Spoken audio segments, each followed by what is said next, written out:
Okay, I'm gonna see if I can get this done before the carpet guys get here. I just called the apartment complex. They were supposed to be here at 5:30. It's like almost 6, and they just got on the property like half an hour ago. So I'm gonna see if this makes me more zen, because I'm not a happy Brenda. It takes a fair bit to get me irritated, so. Anyway, I was asked about this book, and the answer I typed out was like a friggin' paragraph. So, why is there so much space? Look, you can like see my arms. My arms are like almost a 6-foot spread. Flap, flap, flap. Anyway, wow, self. So, the book is, I'm using the front-facing camera. It's not going to be super high quality, but The Inner Temple of Witchcraft by Christopher Pinzak. And this is actually his Witchcraft 101 course that he teaches.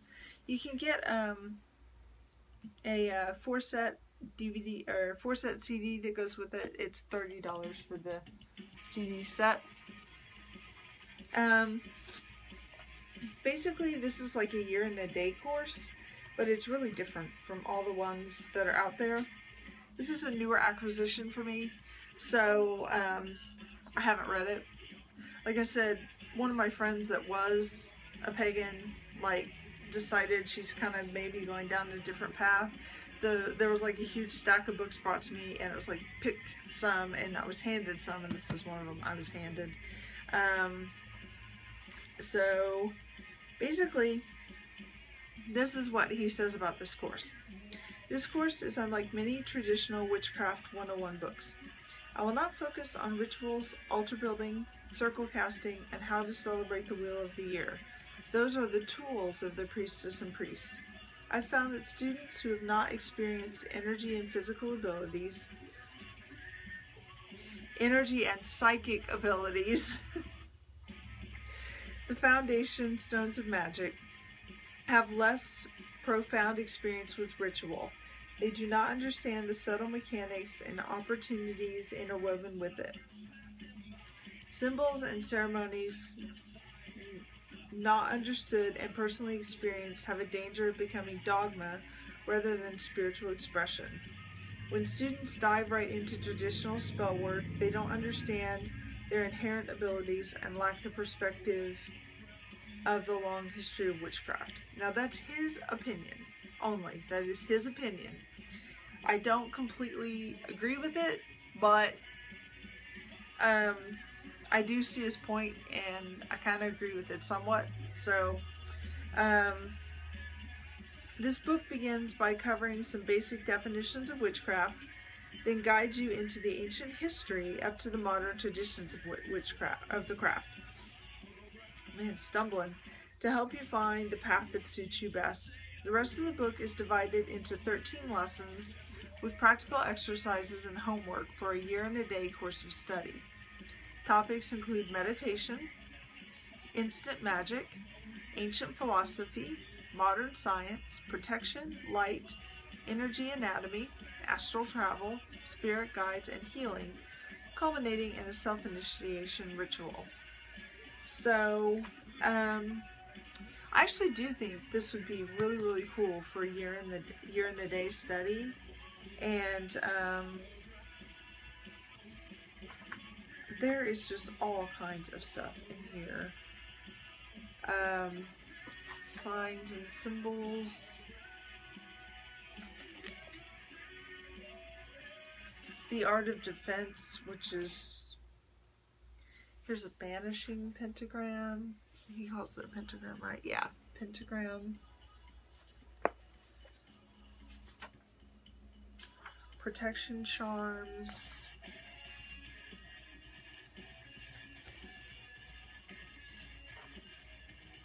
Shielding.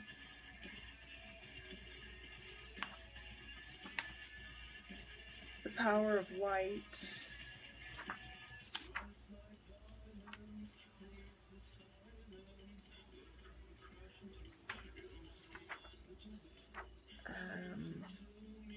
Center auras.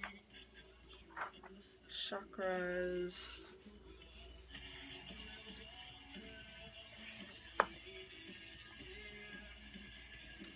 It's just really cool. Journey work.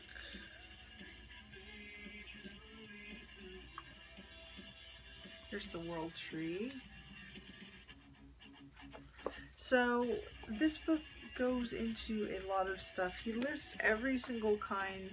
Well, here's our early goddess images in part of the history, and then he goes into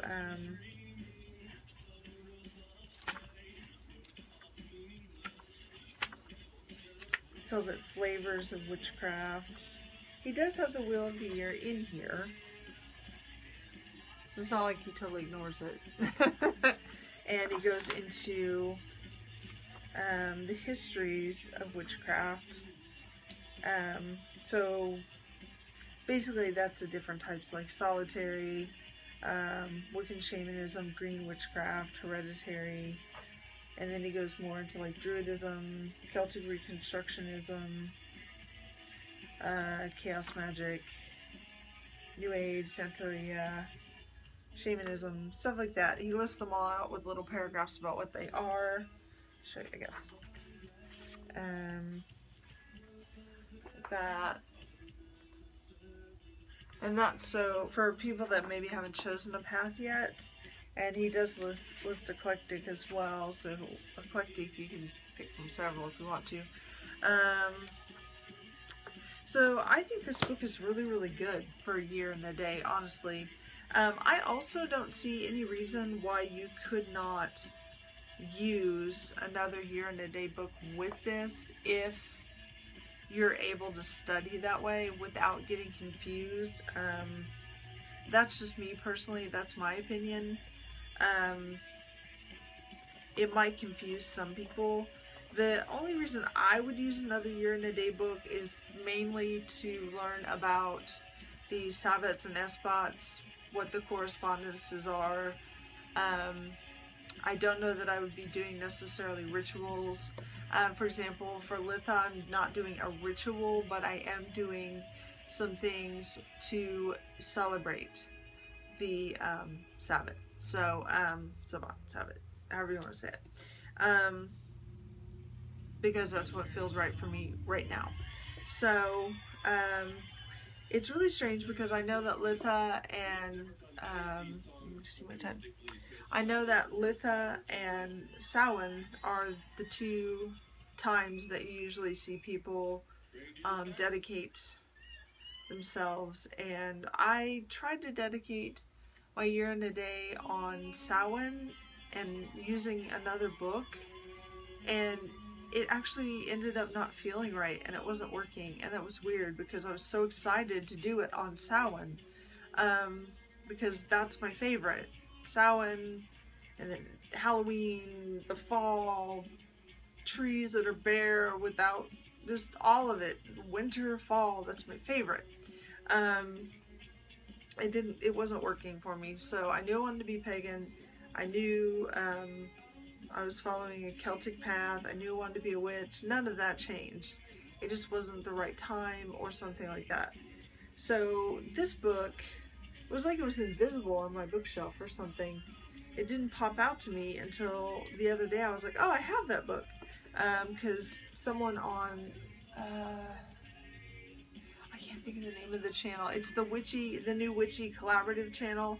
I'll put the name here. They were talking about books that are good for new witches and pagans and things like that. And this was one that was brought up and mentioned. It was a year and a day. And I was like, I really need to get that book. And I was like, oh, it's on my bookshelf.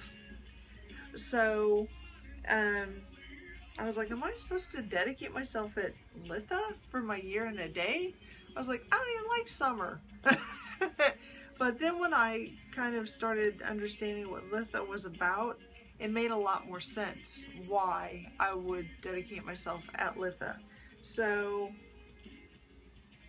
this book popping out at me being something that actually would work better for me, building the groundwork up from here upward would work a lot better for me, personally.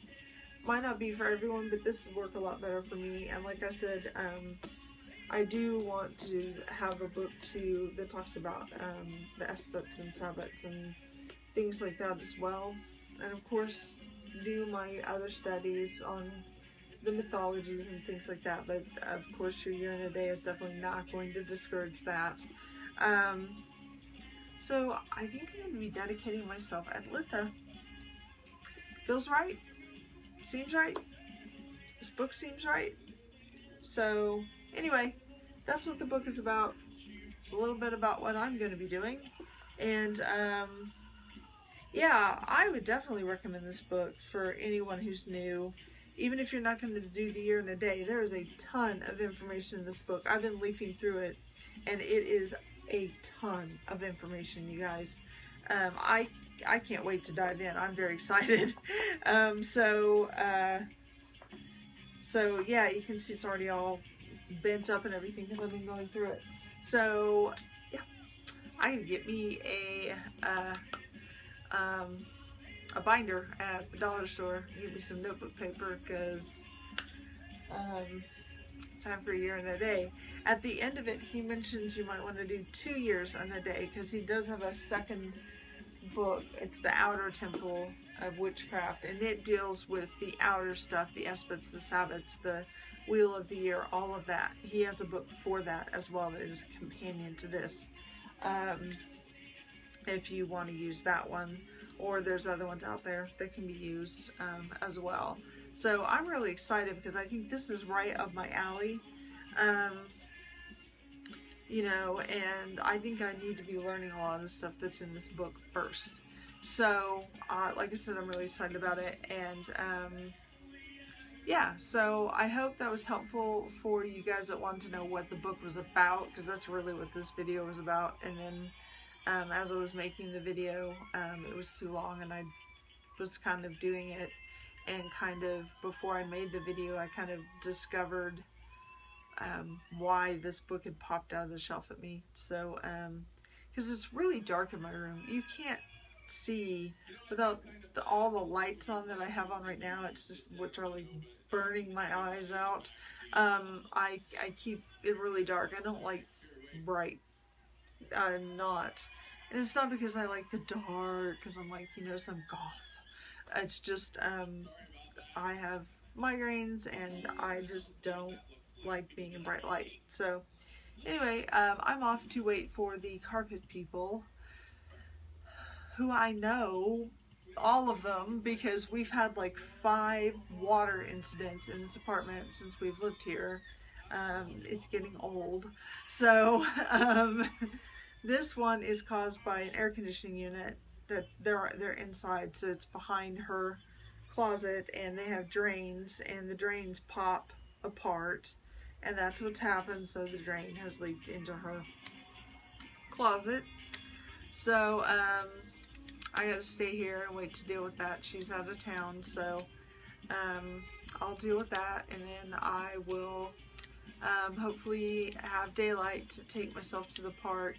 If not, we have rabbits and squirrels and stuff here. I will go place the goodies that I chopped up around my favorite tree and around Tree Buddy, because there's lots of bunnies and stuff that hang out around Tree Buddy as well. So anyway, so that's it, and I don't want to go over. So thank you for watching, and I hope this helped, and blessed be. Take care, guys. Bye. Hand, good grief.